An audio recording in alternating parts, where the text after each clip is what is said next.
자, 일단 여기 지금 제목에 나와 있는 전라도 가시네라는 것은 이 제목에다가 뭐라고 써야 되느냐? 시적 대상이라 그래야 돼. 그지? 자, 우리가 문제를 풀 때 있잖아. 선택지에서 이런 말들을 주의 깊게 봐야 되는 거 알지? 시적 화자, 그리고 그 다음에 시적 대상. 알겠지? 그러니까 선택지 읽을 때 상징적 의미라든가 아니면 태도라든가 이런 것들만 보는 게 아니라 앞에 붙어 있는 주어 같은 걸 똑바로 봐야 돼. 뭐 화자가 어쩌고 대상이 어쩌고. 알겠지? 그러니까 이런 출제 요소 같은 것들을 알고 선택지를 읽는 게 중요해. 그럼 여기에서 전라도 가시네는 시적 대상이 되는 거야. 지금 화자는 바로 누군 거냐? 여기에 시적 화자가 나라고 나오고 나는 바로 뭐냐면 함경도 사내. 그리고 시적 대상이라고 할 수 있는 너가 바로 뭐냐? 전라도 가시네. 알겠지? 그치? 자, 그럼 잘 봐. 나는 함경도 사내고 여기 지금 시를 보면 너는 전라도 가시네거든.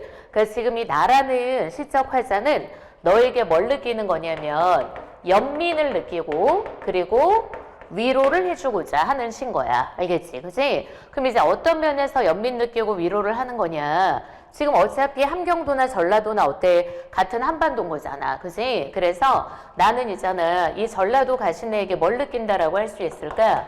민족애라든가 아니면 다른 말로는 뭐라고도 할 수 있어? 동포애라고도 할 수 있는 거지. 그지? 그러한 민족애하고 동포애를 느끼고 있는 거라고 생각하면 되고 그리고 그러한 내가 전라도 가시네를 위로하는 시라고 보면 돼. 알겠지? 그지? 자, 그럼 이제 1연부터 한번 갑니다. 그러니까 이 시가 되게 길잖아. 그지? 그리고 이게 작가가 이용학 시인이거든. 우리 원래 이용학 시인의 작품은 대부분 뭐가 나타나더라? 일제 강점기에 유이민의 비애가 나타나는 작품들이 많죠. 그지? 그래서 작가가 함경도 출신이다 보니까 일제강점기에 유이민의 비애가 나타나는 작품이 많고 여기에서 시적 화자도 어떤 거냐? 함경도 사내로 나타나는 거야. 알겠지? 그지? 그러니까 물론 이 시는 어때? 유이민의 비애가 나오는 작품은 아니지만 그러한 이용학 시인의 특징을 또 보기에다가 넣고 할 수 있기 때문에 그걸 좀 알아놔두고 시를 감상하면 좋겠죠. 민족의 비애가 나타난다. 됐지? 자, 그럼 이제 이렇게 지금 전개되는 시인데 이 시 전체가 뭔가 이렇게 스토리가 있는 느낌이거든. 그래서 시가 좀 서사적인 거라고 생각하면 돼. 그러니까 서사적이라는 것은 뭐냐면 시에 뭐가 있다라는 뜻이냐? 이야기가 있다라는 뜻이거든. 그래서 서사적인 성격의 시라는 걸 생각하면서 한번 읽어볼 겁니다. 자, 그럼 1연부터 한번 가보자. 가달라. 자, 알록 쪽에, 자, 그럼 여기에 알록 쪽에다가 밑줄 긋고 지금 여기 보면 전라도 가시네가 아마 전라도 지역의 바닷가 출신인 것 같거든. 그래서 이 전라도 가시네와 관련된 이미지가 뭐하고 연결된 게 많냐? 바다의 이미지하고 연결된 게 많아. 그래서 밑에도 보면 파도가 나오거든. 그러니까 그 파도가 있잖아. 이 가시네의 고향의 이미지하고 연결되는 거야. 부정적 의미가 아니라. 뒤에 문제로도 나오죠. 그치? 그러니까 쌤이들 얘기하잖아. 시어에서 명사는 그 명사 단독으로는 절대 의미 확정이 안 되는 거야. 어떤 명사가 있으면 명사 앞에 붙어 있는 관용어라든가 뒤에 붙어 있는 서술어를 통해서 단어의 의미가 지금 확정이 되는 것이 명사 단독으로는 절대 의미가 확정되지 않는다라는 걸 기억해 놔둬야 돼. 자, 그래서 이렇게 바닷가 이미지하고 연결된 게 가시네 이미지야. 자, 그럼 1연 보면 알록 쪽에 입맞추며 잘한다. 그럼 1연만 딱 봐도 앞에 첫 줄만 봐도 우리 알 수 있는 거지. 나라는 애가 있잖아. 너가 바로 전라도 가시네라 그랬잖아. 그 너라는 전라도 가시네한테 말을 건네는 방식을 쓰고 있는 거야. 그지? 자, 우리 이런 걸 다른 말로 선택지에서 뭐라 그러더라? 요런 애들을 대화체라고 하기도 하고 아니면 뭐라고 해도 되냐면 대화적 어조라고 해도 돼. 대화체도 되고 대화적 어조도 된다. 근데 다만 말을 걸기만 했지 전라도 가시네가 대답해 주는 건 안 나오잖아. 그래서 뭐라고는 하면 안 되냐? 대화 형식이라든가 아니면 대화 구조라는 단어를 사용해서는 안 되는 거야. 알겠지? 그지? 알록 쪽에 입 맞추며 자랐나. 눈이 바다처럼 아까 얘기했었죠. 가신의 이미지가 바다의 이미지하고 많이 연결된다고. 바다처럼 푸를 뿐더러 그러면 뭐뭐처럼 그랬으니까 일단 주기법 보이죠. 바다처럼 푸른 색깔이래. 그리고 까무스레야 돼. 그럼 전라도 가신에 일단 뭐가 나타나?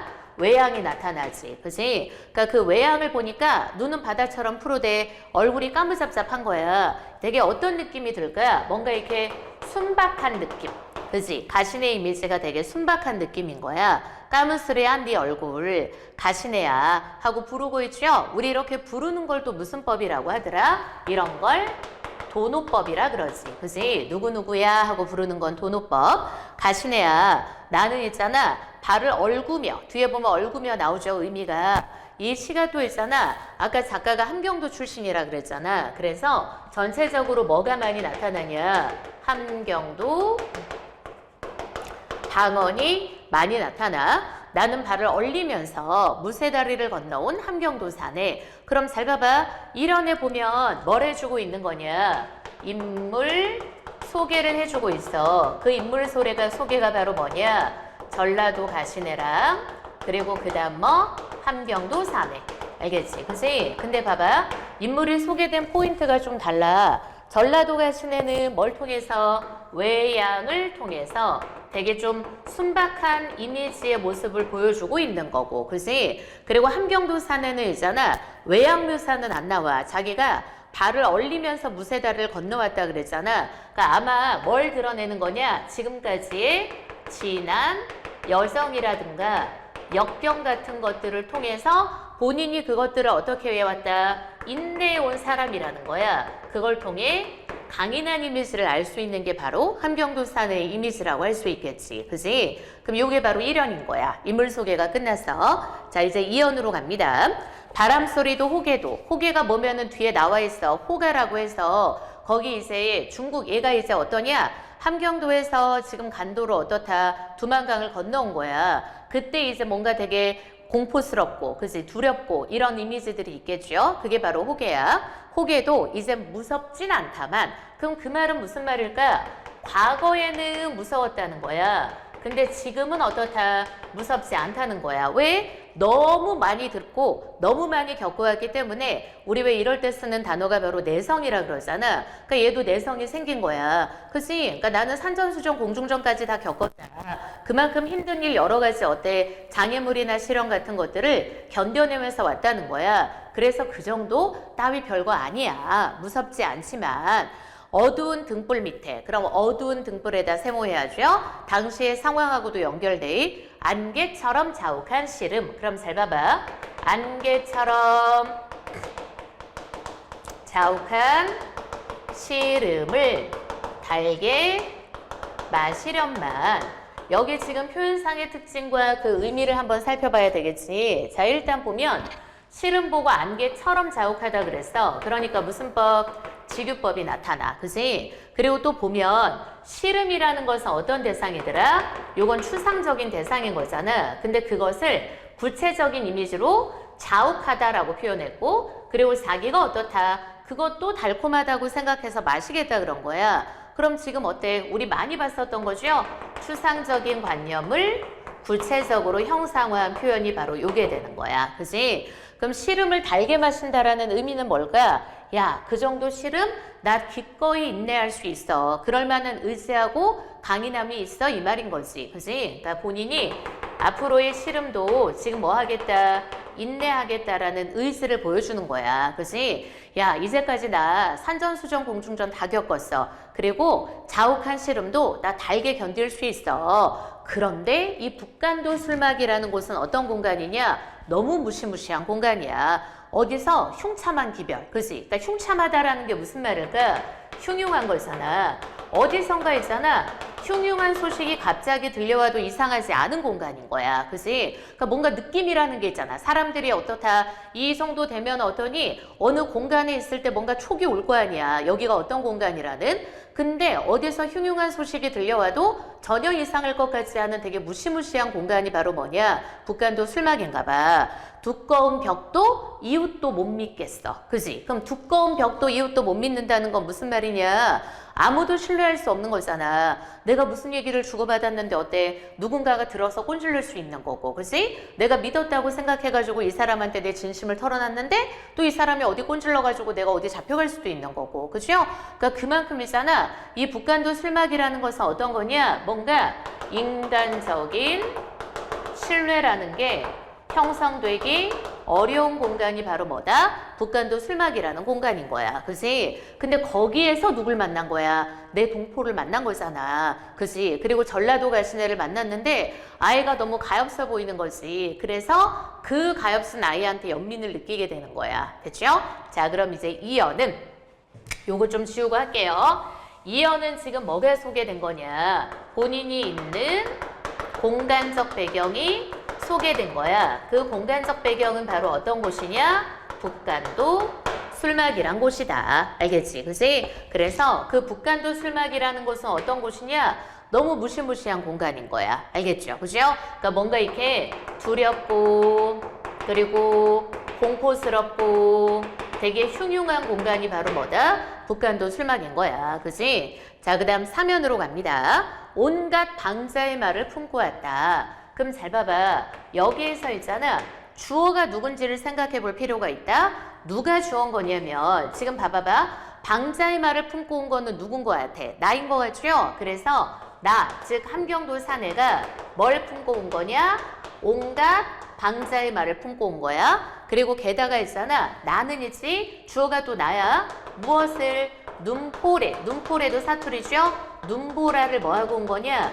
뚫고 왔다는 거야. 그럼 방자의 말을 품고 와서 눈보라를 뚫고 왔다는 거야. 그럼 이 말의 의미는 뭐냐? 얘가 함경도에서 국경을 건너가지고 지금 여기까지 북한도까지 온 거잖아. 그럼 그 과정에서 엄청 많은 어떻다 시련과 고난이라든가 또 만나는 사람들이 있었겠죠? 그럼 거기에 일종의 뭐도 필요하냐? 처세술 같은 것도 필요한 거야. 방자는 누구냐면 우리 춘향전에 나오는 이두령 밑에 있는 애가 바로 방자잖아. 그 방자가 어떠냐? 되게 유머러스하고 재치있고 또 이두령을 자기 손에다가 놓고 줬다 폈다 하는 그런 능력까지 갖고 있는 애. 그치? 그러니까 되게 처세를 잘해. 알겠죠? 그러니까 자기도 있잖아.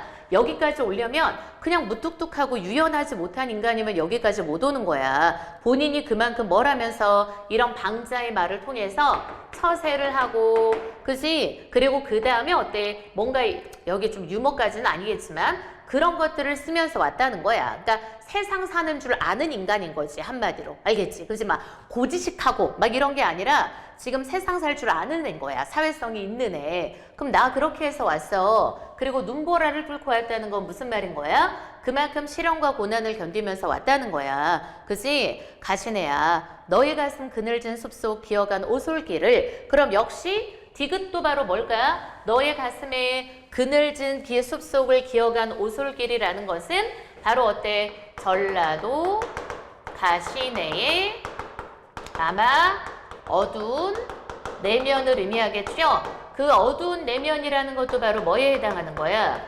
관념에 해당하는 거고 그걸 오솔길이라고 어떻다?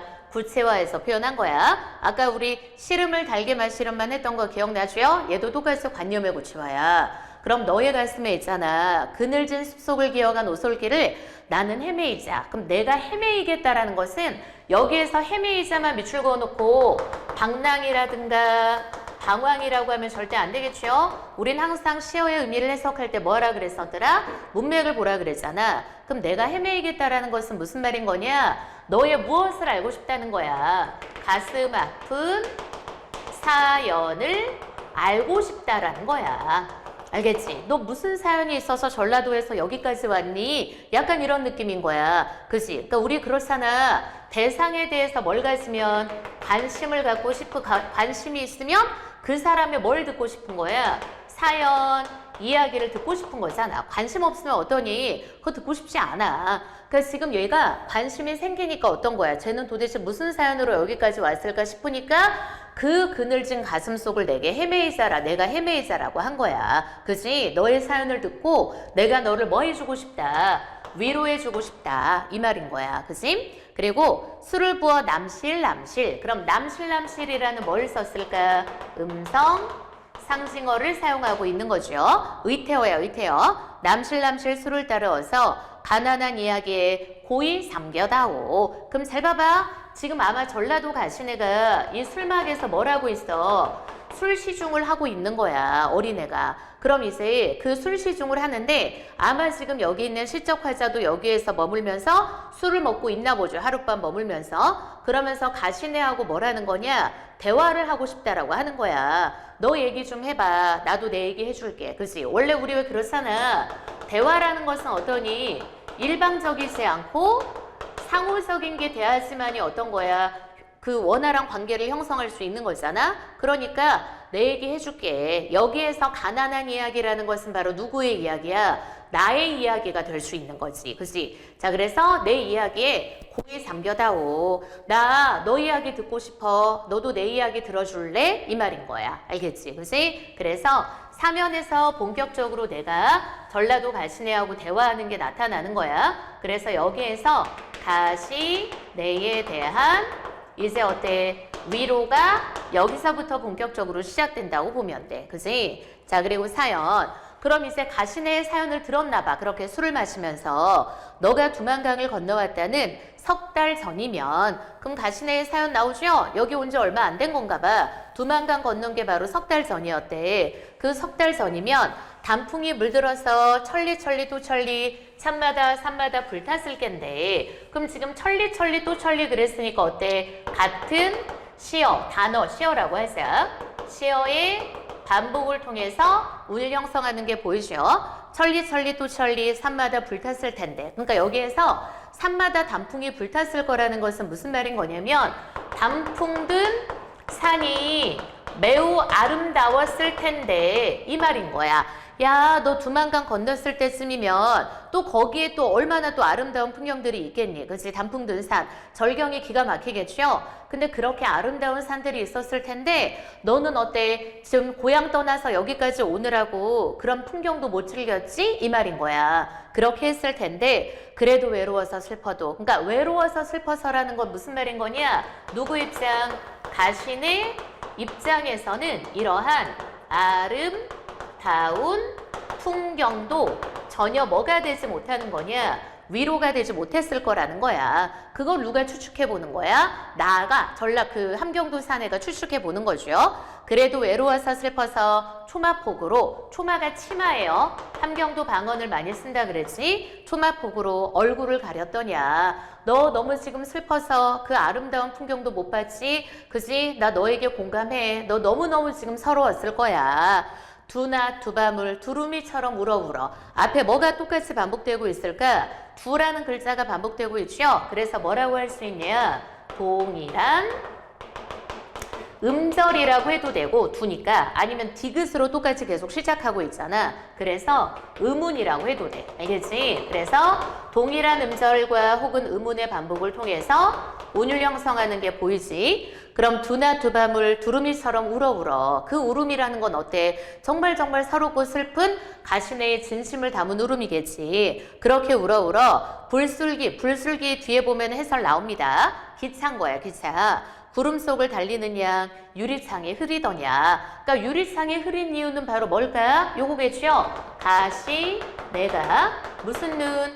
눈물 어린 눈으로 바라봤기 때문에 아마 기차 타고 여기 왔을 텐데 눈물 어린 눈으로 창밖의 풍경을 보니까 유리창에 흐렸을 거라고 생각을 하는 거야. 알겠지? 그치? 자, 그래서 사연은 무슨 내용인 거냐? 내가 가시네의 사연을 듣고 가시네의 심정에 뭐 해보고 있어? 공감해보고 있는 거야. 그치? 그래서 가시네의 심정에 대한 공감과 연민이 나타나는 게 바로 뭐야? 사연이 되겠죠. 그죠?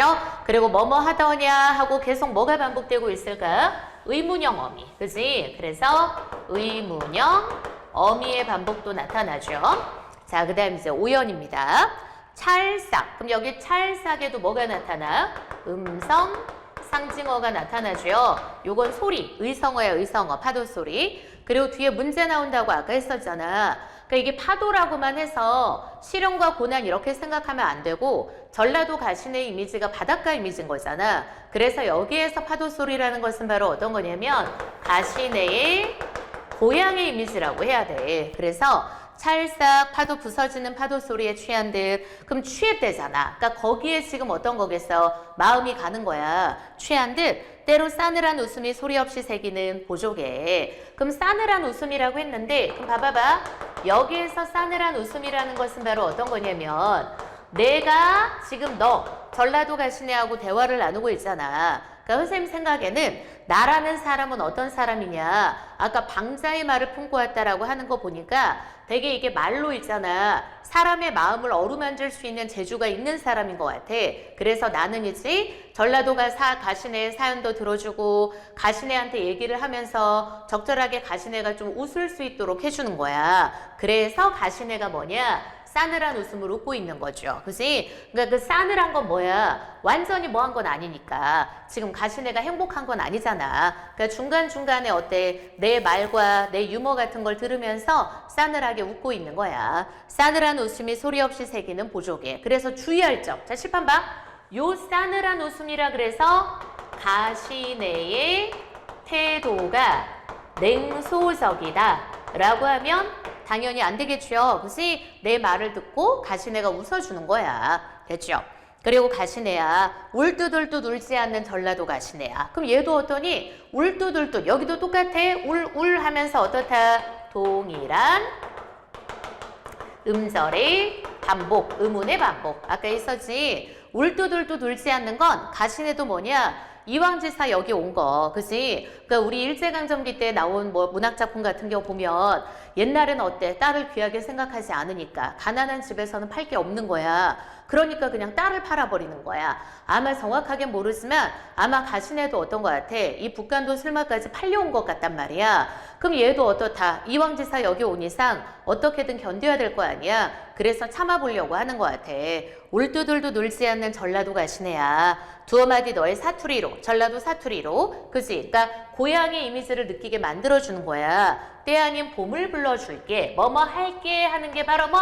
가시네에 대한 위로인 거지, 그지? 그리고 뭐뭐 해줄게 하는 어때? 그 위로의 의지를 적극적으로 표명하고 있는 거야. 손때 수줍은 분홍댕기. 그러니까 분홍댕기 그러니까 이미지 어때? 되게 순수한 이미지 느껴지죠. 그지? 자, 그래서 분홍댕기로 휘휘 날리면서 휘 여기도 음성상징어 보이네요.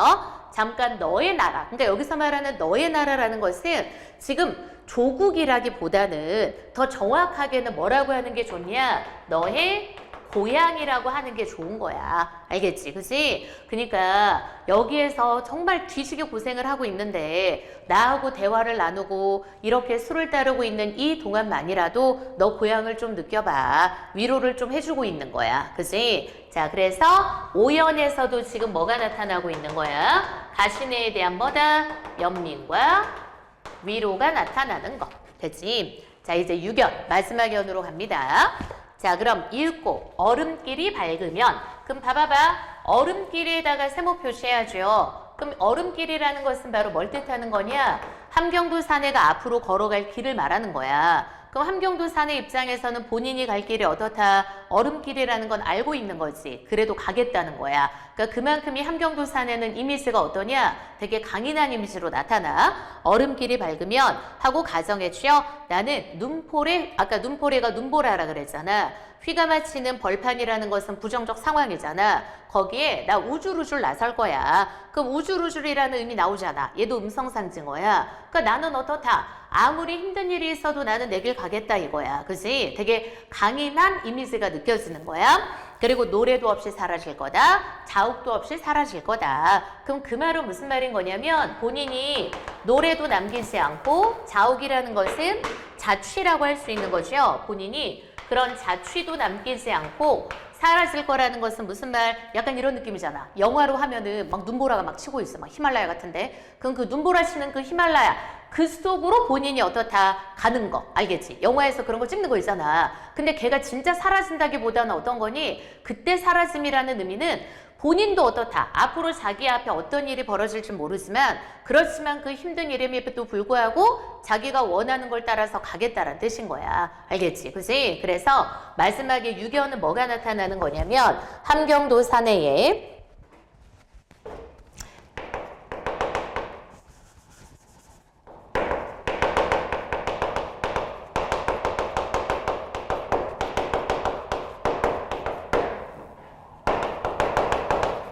삶의 태도가 나타나는 거. 그지? 그 태도라는 것은 바로 뭐가 될까? 의지라고 하면 돼. 알겠죠? 강인함인 거야. 그지? 내게 어떤 힘든 일이 있을지도 몰라. 하지만 나는 어떻다. 그래도 그 길을 가겠다는 거야. 나 사라질 거야. 뭔가 저 눈보라 속으로 어떤 거 히말라야 막 이렇게 등정할 때처럼 사라지는 느낌 같이. 그지? 그래서 마지막에는 본인의 지금 강인한 의지와 태도가 나타나는 걸로 마무리하고 있는 거야. 알겠죠? 됐죠? 되게 멋있는 남자처럼 느껴지죠? 그지? 자, 그래서 이렇게 해서 전라도 가시네가 있고 태도 관련해서는 본인의 삶의 태도는 되게 강인한 의지, 그리고 전라도 가시네에 대해서는 어떻다? 따뜻한 태도. 알겠지? 그지? 이렇게 정리해두면 되겠습니다.